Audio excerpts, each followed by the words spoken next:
increase font size on Snapchat and make chat easier to read. So let's first open Snapchat and go to chat section. For that, tap on chat icon at the bottom left corner of the screen. As you can see that the font size is very small. So in order to increase the font size on Snapchat, you have to go to the settings on your mobile device.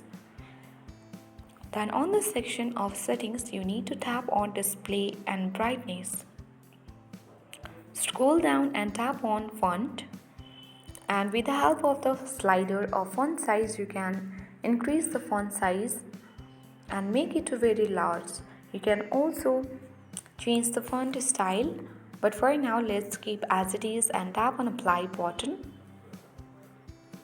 Let's come back, and when you open the chat section of Snapchat, as you can see that we have already increased the font size on Snapchat as well.